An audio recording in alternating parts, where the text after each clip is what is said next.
Hello guys, this is Keys to the Truth, and today we are coming at you live in this beautiful sunset directly from Rapa Nui, also known as Angaroa or Easter Island.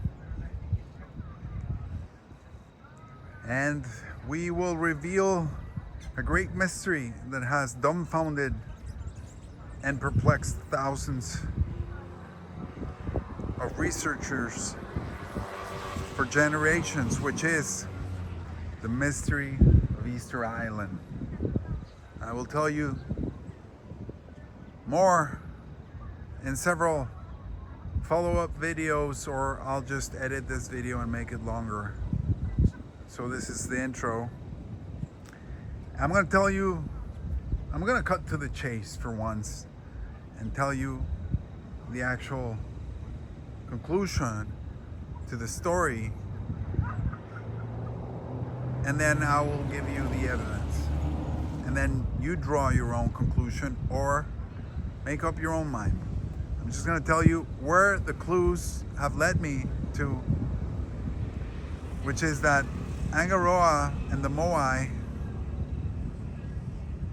and the arrangements of the Moai, giant slabs of stone, heads shaped into heads,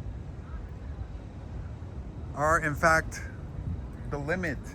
They are a demarcation, a line in the sand, if you will, markers, generational markers of the human domain. They are at the edge, the end of the world. They are, just like you see this fence, they are marking the edge of the human domain. This is the edge of the world as far as we know it, as far as the ancients knew it.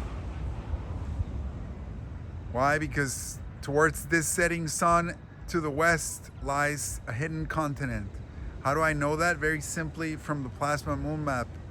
The moon is in fact a map of the earth below. It's a perfect mirror. If you don't believe me, just look at how many people bounce off radio waves from the moon. It's a perfect mirror, and it's mirroring the earth's surface below in real time. It's not from ages ago. It's in real time, because you get a new moon every month. Literally, the word new moon is the moon dissolves and remakes itself every 28 days. The moon, I'm not going to get too much into the moon, but it is what it is. And so from that map, you can see that there's a huge continent, a landmass between New Zealand and South America, which is known by some people as Lemuria. Some other people call it Kumari Kandam. Some other people call it Uttarakuru, which in Sanskrit, ancient Sanskrit language of creation, Uttara means beyond. Some people mistranslate it as north, but it more correctly means beyond. Kuru was the ancient dynasty ruling over the human domain. So Uttarakuru means beyond the Kurus. What would be beyond the Kurus? There's nothing beyond the Kurus, because the Kurus would rule the entirety of the human domain. Well, think again, because there was an ancient civilization that was pre-Adamic, pre-Kuru, that outlasted even Atlantis. They had a war with Atlantis, as some ancient texts also mention. But Atlantis fell from grace because they became they had a pact with the underworld, and they also had a pact with the fallen angels, who then overtook Atlantis and then ruled for ages. We're talking about eons here. Thousands, millions of years, maybe even more. We don't even know the scale of time that we're talking about, but we know that we can see the outline of this continent etched on the moon every month. So it's there. It's a fact that it's there. I'm going to tell you a lot more about it in upcoming videos, or maybe later in this video. But so the point is, Easter Island marks the limit of the known human domain in that time.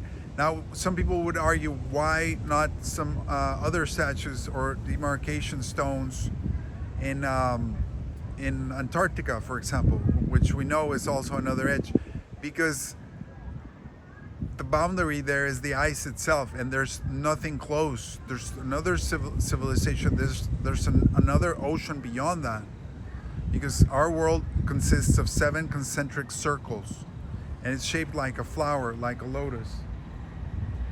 So that's 7 oceans for you, 7 worlds. We live in the innermost world, being a flat, flat undivided plane. So within this inner realm, which is the one that we live in, the inner Dvipa, the first ocean, which is at the center of the tree of life, with the tree of life that's at the North Pole, within that world, there was a boundary that needed to be marked. So there's no boundary that needs to be marked with Antarctica, which the name was Antariksha, which also means the same thing. Anta means limit or end. Riksha is a kingdom, so the limit, the end of the kingdom. But you wouldn't need a demarcation stone there, because the ice goes on for quite a while, and then you have another ocean. So no need for demarcation stones. The ice itself is the boundary. But so here we have another civilization, so you would actually absolutely need a demarcation stone. And also the trishul, or the pitchfork that's in the Andes, near the Andes in Paracas, Peru, that's also another demarcation that was put there. Say the stories by Lord Indra ages ago, and that's mentioned in the Bhishma Parva, chapter 7 or something, some other chapter there in the Bhishma Parva, around chapter 7 or 8. Within the Mahabharata. It's also mentioned in the Sugriva Atlas in the Ramayana, that the Easter Island's not mentioned, but it's rather close. You know, it's like a 4-hour flight. But so from here you would be facing about, I don't know, maybe a 5-hour flight towards Lemuria. But you're not allowed to go there. I'll get into all those controls that they have later. But so right now, just watch this beautiful sunset and the light and blissfulness, so that you are aware that there is more. Now, some people would argue, hey, keys to the truth, Lemuria, not Lemuria, doesn't matter. I mean, it's still this world. The ultimate objective is to, become enlightened, happiness, bliss, liberation, whatever you want to call it, heaven, exit the recycle, rebirth, or sleep cycle. Yeah, I would absolutely agree with you, but Lemuria also is a huge symbol, and not just a symbol, a reality of what can be accomplished in this realm. So you don't need, what they stand for is that you don't need to go to the afterlife or another realm to embody the principles of Dharma, the principles of Christ. You can do that in this world too. You can renounce Atlantis, you can renounce evil, you can renounce the binding spells and all the shackles that are binding you to whatever hell you're going through. And so I wish you the best. I pray for you that you receive the river that descends, the blessings from the Most High, from the Mother Goddess, from the Creator, so that you are awakened from this slumber. And you see that there is in this perfect world, there is a part of it that is imbued with ignorance, imbued with something that we all know is not correct. And so you need to wake up to that spiritually and embody that, so that you can wake up and take the next step. So the Lemurians out there,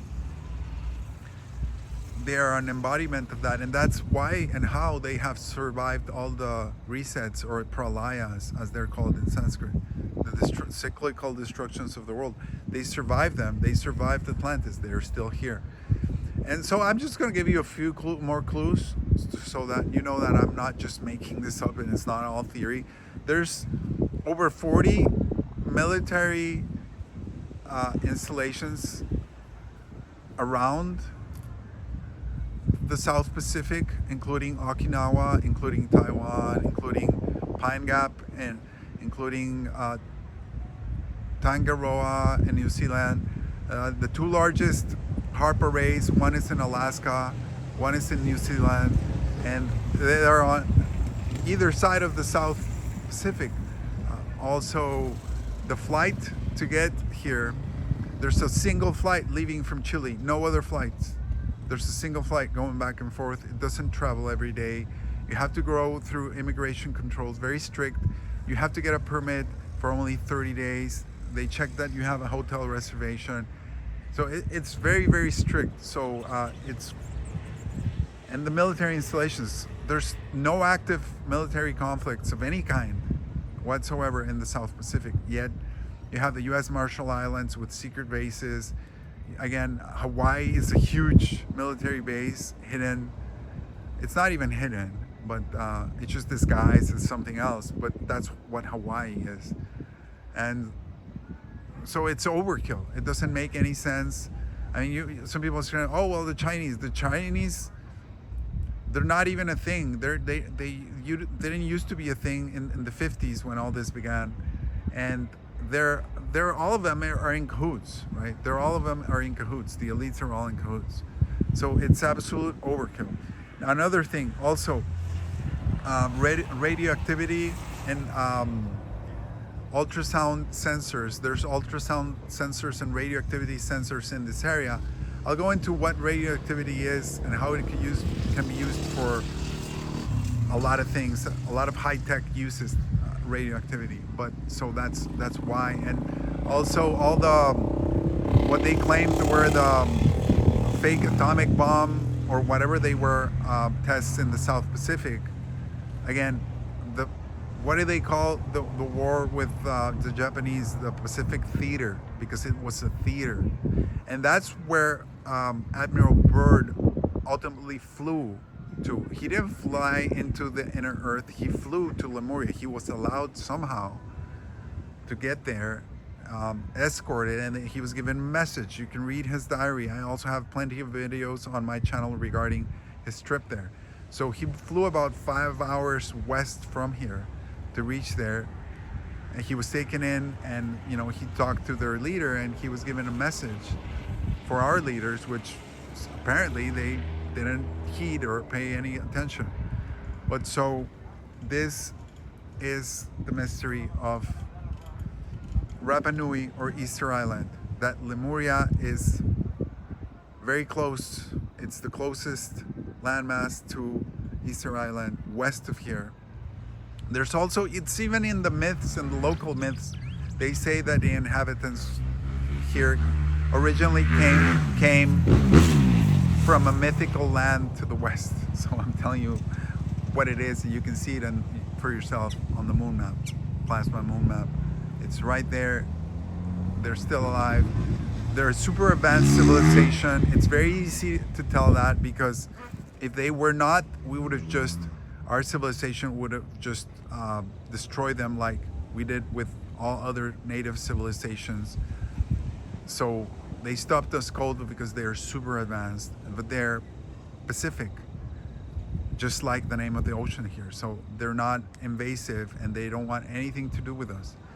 Now, some people might say, hey, I want to go there. Sounds like a cool place. Well, would you really be prepared? Like, be critical of what you do, what you think, what you say. Do you cuss? Do you envy? I mean, we're not perfect, right? We're humans, but do we kill animals to eat them and eat their flesh and blood? Thou shalt not kill. I mean, so take a hard, long look at yourself in the mirror, and then Would you pass the litmus test or not? Are you living the way that Christ and Krishna showed us or not? So at the end of the day, the journey is an inner journey.